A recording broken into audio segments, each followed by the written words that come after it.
Well, apparently this tape deck decided it wants to be the next guinea pig on the kitchen table electronic repairs video. Sounds like the main playback motor's bearing has gone bad or needs to be lubricated. It's complaining pretty good here. Holy crying out freaking loud. Well, gonna have to dig this thing out of here, put it on the table, and tear it apart and find out what's going on. Well, as you heard at the beginning of this video, this tape deck has a little bit of a problem. This is a JVC TD-W75 stereo double cassette deck. Now what's unique about this tape player is not only the fact I only paid like $6 for this thing at the thrift store, and it works perfectly fine other than that squealing from the motor bearing, is the fact that although this does not have auto reverse, it does have the ability to go ahead and automatically reverse this tape when it's done playing, and will automatically switch over and start playing this deck if the tape is in there. Likewise, the deck will also do the same thing if the reverse is true. Once this one reaches the end, it'll go ahead and start rewinding it, and we'll start playing this side if in fact there's a tape in here. It's almost like an auto reverse. Now I think I kind of like this idea a little bit better. So I'm going to go ahead and take the cassettes out of here. So what I'm going to go ahead and do is I'm going to go ahead and take this apart, and I'm going to go ahead and lubricate the motor, and then I'm also going to go ahead and maybe hit some of the mechanism with a little bit of lubricant also while I'm in here. That's kind of interesting. I wonder what the hell that is. Yeah, that almost looks like a little spider web, or a little spider nest right down in there. I never noticed that before. Well, I'm going to vacuum that out, definitely. And then I'm going to go ahead and clean the rollers and the cap stand and the heads and all that stuff. And I'm also going to go ahead and hit the heads with the demagnetizer while I'm in here doing all this work on it. And I think she'll be good to go. So I'm going to go ahead and take the side screws off. We're going to go ahead and pop the cover off. As you can see, it's definitely a little bit dirty. I need to clean it. And there's some scratches on here, and I don't know if I did this or if they were on here already. I do not remember now, but I don't really care. The receiver sets on top of this anyway, so let's see what we got inside. I'm not sure if this is a sign of quality or not. This thing has no less than 3 motors in it on each deck. Wow. Now, here's what's interesting about this, and now that I've got this thing tore apart, oh, by the way, here's the circuit board in case anybody cares. There's actually more components there than I thought there were. And a whole lot of other components that look to me like if you adjust them, you will give yourself a very bad day. So you want to make sure not to do that, obviously. But I find this kind of curious because I really expected the way this thing works or sounds for this thing to actually have a single motor in the middle that drives both decks while it's playing, and then have a separate motor on each deck for the fast forward and rewind. And the squealing noise comes from both decks apparently, because the squealing noise sounded identical when I'd play either side, honestly. So I'm rather surprised that I see two completely separate units in here with their own independent motors, and once again 3 motors no less is quite amazing. So I'm gonna have to go ahead and probably grease every one of these bad boys up if I can possibly get to them without ripping it all apart here to do it.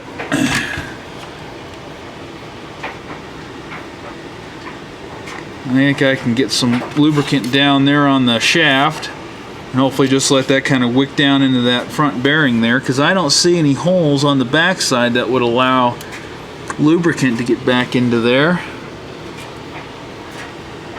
Interesting. So I have a couple dollars on a bet here saying that bet you if I remove this sensor board right here, I'll be able to get access to that motor right there. And this also houses the tape detector switches right here, which which I'll probably go ahead and hit those with a little bit of deox while I'm in here. And that motor does appear to have some little holes right in there, so maybe I can put just a tiny bit of lubricant down in there. But if not, no, I have to flip it around and get to it from the underside. I think this one, that one actually is geared, controlling some gears down in there. Let me go ahead and get the flashlight around here. Hopefully that thing doesn't topple over upon itself here. Where did my flashlight go? Here it is.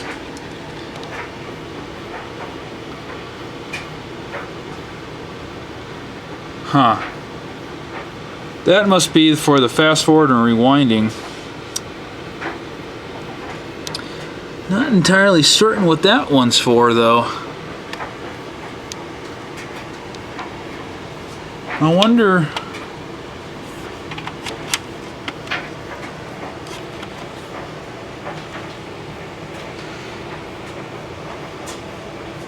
Huh. Well, the door, I don't think the door doesn't feel like it's motorized. So I kind of thought maybe that was a motor to open close the door if you have a remote, but maybe it is, I don't know. I'm not going to really tear this thing apart, honestly, because I don't feel like it, because it works perfectly fine, other than the fact it's just squealing like a pig. And I think the culprit's probably that motor right there, so I'm going to go ahead and hit that motor. And I'm going to go ahead and plug it in and pop tape in it and see if that takes care of that problem or not. And then I'm probably going to go ahead and put just a little drizzle of lubricant on those gears back in there, and I'm going to do the same thing on this side as well. And I think we'll call that good. It's actually quite clean in here, as you would expect for a piece of equipment that doesn't really have any vent holes or any fans to speak of that would pull or push dust air through it there. Quite interesting. Time for the moment of truth. I'm going to go ahead and put the tape back in it here. Let's try this side. Oh yeah.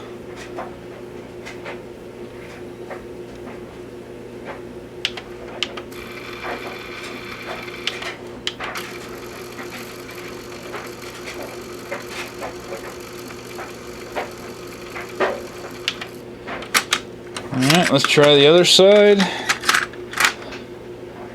Counter to B. Oh yeah, baby. We're cooking with gas now. Sweet. Alright, so the next thing I'm going to do is clean the heads, and I'm going to vacuum out that little spider nest right there. Apparently it's found its way into the tape deck, and I did not know that was in there. Guess that's what happens when you buy stuff at the thrift store. Okay, I went ahead and vacuumed both sides and also blew it out with some canned air. Looking quite nice down in there. Our little friend is gone. Now we're going to do the demagnetizer. So we want to hold this thing away from the tape player, and the instructions will tell you exactly how to use this thing, although other people's opinions may vary about this. But if in doubt, always follow the manufacturer's instructions of the demagnetizer in question. As you can see, this has a nice little rubber tip on it so you won't damage the head.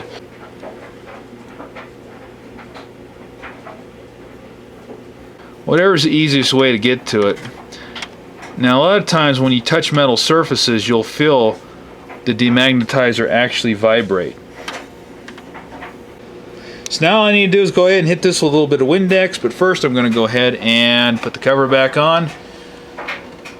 Well, as it turned out, all that appears to be is a tightly wadded mess of cat hair or something. I couldn't tell you how that got down in there, but I can only guess. Well, sounds like we got a tape deck again, not a squealing little piggy.